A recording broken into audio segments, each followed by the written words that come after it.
হচ্ছে ডায়াবেটিস, এমন দাবি করেছেন নীলফামারীর ডিমলা উপজেলার মৃত তাইজুদ্দিনের ছেলে ডায়াবেটিস রোগী মুজাম্মেল হক সর্দার। গাছের পাতায় ডায়াবেটিস নির্মূলের খবরে তোলপাড় শুরু হয়েছে জেলা জুড়ে। শত শত মানুষ ছুটে যাচ্ছেন মুজাম্মেল হকের বাড়িতে। একের পর এক ডায়াবেটিস রোগী সুস্থ হওয়ায় এ খবর ছড়িয়ে পড়েছে সর্বত্র। উপজেলা সদরের আলম ফিলিং স্টেশনের পশ্চিমে মুজাম্মেল হক সর্দারের বাড়ি।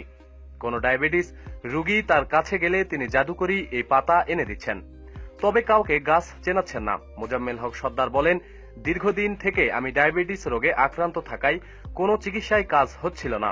ডাক্তারের ওষুধ খেলে কিছুটা সুস্থ থাকলেও পরবর্তীতে আবার বেড়ে যায়। অবশেষে আমি নিজেই বিভিন্ন গাছের লতাপাতার রস খাওয়া শুরু করি। এক পর্যায়ে এ জাদুকরি গাছের সন্ধান পাই। মাত্র 15 দিন একটানা সেই গাছের পাতার রস খেয়ে পরীক্ষাগারে গিয়ে ডায়াবেটিস পরীক্ষা করে বুঝতে পারলাম আমার ডায়াবেটিস 19 পয়েন্ট থেকে 6 পয়েন্টে নেমে এসেছে এবং পরবর্তীতে আমি ডাক্তারি ঔষধ খাওয়া একেবারে ছেড়ে দেই। বর্তমানে আমার ডায়াবেটিস একেবারে নির্মূল এবং নিয়ন্ত্রণে। এলাকার একাধিক মানুষ জানান, সর্দারের দেওয়া গাছের পাতা খেয়ে তারা ডায়াবেটিসের অভিশাপ থেকে মুক্ত আছেন। সর্দারের কাছে ওই পাতার গাছের নাম জানতে চাইলে তিনি বলেন, আমার কাছে ডায়াবেটিসের রোগী এলে আমি সেই গাছের পাতা এনে দেই, গাছের নাম বলি না। এই পাতার বিনিময়ে টাকা পয়সা লেনদেনের বিষয়টি জানতে চাইলে তিনি বলেন, আমি ইচ্ছে করে কারো কাছ থেকে টাকা নেই না, তবে কেউ নিজ ইচ্ছায় দিতে চাইলে নেই। তবে খোঁজ নিয়ে জানা গেছে এ গাছকে ডাকা হয় গাইনুরা নামে।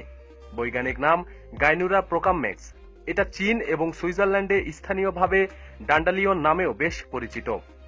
আমেরিকা, সিঙ্গাপুর, চীন, মালয়েশিয়া, থাইল্যান্ড সহ বিশ্ব জয় করে এই অ্যান্টি ডায়াবেটিস গাছ এখন পাওয়া যাচ্ছে বাংলাদেশে। বিভিন্ন অভিজাত নার্সারিতে মেলবে গাইনুরা চারা। এছাড়া রাজধানীর বাইতুল মোকাররম জাতীয় মসজিদের পাশেও ভ্যানে করে এ গাছের চারা বিক্রি করতে দেখা গেছে। চীন ও সুইজারল্যান্ডে বিজ্ঞানীদের দাবি, প্রতিদিন খালি পেটে 2টি পাতা সেবনে শতভাগ নিয়ন্ত্রণে থাকবে ডায়াবেটিস ও ব্লাড প্রেশার। চিকিৎসকরা বিজ্ঞানীদের মতে সম্পূর্ণ পার্শ্ব প্রতিক্রিয়া মুক্ত অ্যান্টি ডায়াবেটিস এই গাছটির পাতা এবং পাতার রস সেবনে ডায়াবেটিস সম্পূর্ণ নিয়ন্ত্রণে চলে আসে। গাছটির 2টি পাতা প্রতিদিন খালি পেটে সেবনে শুধু সুগার এবং কোলেস্টেরল নিয়ন্ত্রণে আসে না, তরতাজা রাখে কিডনি, লিভার এবং নিয়ন্ত্রণে রাখে ব্লাড প্রেশার। এছাড়া সুগার স্বাভাবিক মাত্রার তুলনায় আরও কমিয়ে হাইপোগ্লামিয়ার বিপদ থেকেও রক্ষা করে এবং শরীরের রোগ প্রতিরোধ ক্ষমতা বৃদ্ধি করে এ গাছের পাতা। তবে ইনসুলিন ব্যবহারকারী এবং গ্যাস্ট্রিক আক্রান্তদের ক্ষেত্রে সকালে খালি পেটে 2টি পাতা এবং রাতে শোবার আগে 2টি পাতা সেবন করতে হবে। চিকিৎসা বিজ্ঞানীদের মতে প্রথম 2 মাস ডায়াবেটিসের নিয়মিত ওষুধের পাশাপাশি খালি পেটে 2টি পাতা সেবন করতে হবে। 2 মাস পর থেকে শুধু 2টি করে পাতা খেলেই চলবে। গাছের পাতা খেয়ে উপকার পাওয়া অনেকে জানিয়েছে, এই গাছের পাতার সাথে রসুন, নিমপাতা, কাঁচা হলুদ পেস্ট করে একদিন রোদে শুকিয়ে ছোট্ট মার্বেলের মতো অনেকগুলো বল বানিয়ে আবার একদিন রোদে শুকিয়ে একটি এয়ারটাইট বোতলে সংরক্ষণ করার পর প্রতিদিন চিবিয়ে 1 থেকে 2টি বল খেয়ে পানি পান করলে কার্যকারিতা আরো ভালো হয়। ভেষজ ঔষধি গুণসম্পন্ন এই গাছটি বেঁচে থাকে 25 বছর, সর্বোচ্চ 3 ফুট লম্বা হয়। এরপর ডালপালা বিস্তার করে জঙ্গলের মতো হয়ে যায়। তবে এ গাছে সকাল বিকাল নিয়মিত পানি দিতে হয়। সাথে পরিবেশ এ গাছের জন্য বেশ উপযোগী।